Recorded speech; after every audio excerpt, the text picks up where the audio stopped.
বন্ধুরা আবারও চলে এলাম মাঠের মাঝখানে, তো আপনাদের জন্য ভিডিও বানাবো বলে। তো বন্ধুরা আজকে আমি আপনাদেরকে দেখাবো যে আমাদের যে ধান চাষ অর্থাৎ যে ধান ক্ষেত হয়, সেই ধান ক্ষেতের কি পরিস্থিতি, এখন ধান পেকে গেছে, কি কাটা হচ্ছে, সেই সবগুলো আপনাদের দেখাবো।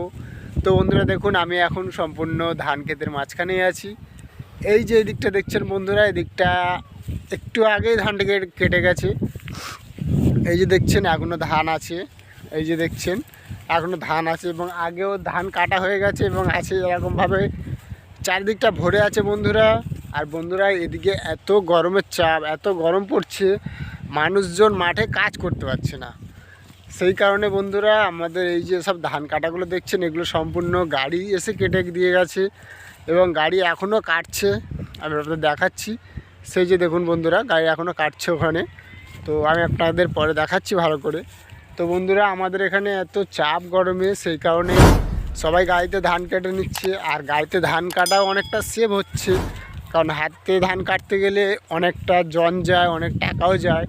আর গাড়িতে ধান কাটলে খুবই কম খরচে হয়ে যায়, কিন্তু গাড়িতে ধান কাটার পর যে খড়টুকু হয় না, অনেকে খড় বলে, আবার অনেকে বিচলি বলে। তো বন্ধুরা সেই খড়টা পাওয়া যায় না। সেই খড়টা হচ্ছে কি মেশিন কি করে, ধান কেটে সম্পূর্ণ কুচিয়ে দেয়। সেই কারণে বন্ধুরা ধান কাটা অনেকটা গাড়িতে লসও আছে, আবার লাভও আছে। তবে বন্ধুরা খড়ে আশা করলে হয়তো অনেক মানুষের এবার এখন ধান কাটা হতো না এবং ধান নষ্ট হয়ে যেত। সেই কারণে বন্ধুরা খড়ে আশা না করে চাষিরা শুধু ধানের দিকে নজর দিয়েছে, তাই গাড়িতে ধান কেটে নিচ্ছে। কারণ এখন কোনো মানুষ কাজ করছে না এত গরমে। বন্ধুরা আমাদের দিকে 40 থেকে 42 ডিগ্রি সেলসিয়াস তাপমাত্রা গরম পড়ছে। বন্ধুরা আপনাদের দিকে কত পড়ছে অবশ্যই জানাবেন, কারণ সম্পূর্ণ পশ্চিমবঙ্গে এবছর এত গরম পড়বে বলেছে যে বিগত 100 বছরে এরকম গরম পড়েনি, এরকমই জানাচ্ছে খবরে। তো বন্ধুরা আপনাদের দিকে কত গরম পড়ছে, আপনারা কীরকম আছেন অবশ্যই আমাকে কমেন্ট করে জানাবেন। আর বন্ধুরা আপনি যদি এই চ্যানেলে নতুন হয়ে থাকেন তাহলে চ্যানেলটিকে অবশ্যই সাবস্ক্রাইব করবেন। আমার আপনাদের কাছে অনুরোধ, অবশ্যই সাবস্ক্রাইব করে রাখবেন, কারণ আমি এখানে প্রতিনিয়ত ভিডিও আনি এই গ্রামের ছোট্ট ছোট্ট সুখ দুঃখের গল্প নিয়ে আপনাদের সাথে জুড়ে থাকি বন্ধুরা। তাই আপনাদের কাছে অনুরোধ, অবশ্যই চ্যানেলটিকে সাবস্ক্রাইব করবেন।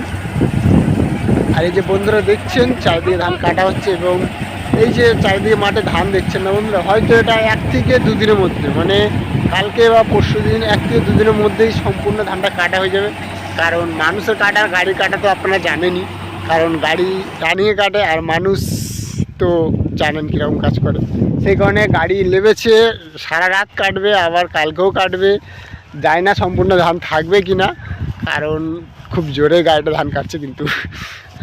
তো বন্ধুরা এই হলো আমাদের এখন মাঠের পরিস্থিতি। আমি আপনাদেরকে আবার কালকে নেক্সট ভিডিওতে জানাবো যে কালকে ধানটা থাকবে কি থাকবে না, কারণ যেভাবে গাড়ি কাটছে ধান না থাকারই কথা।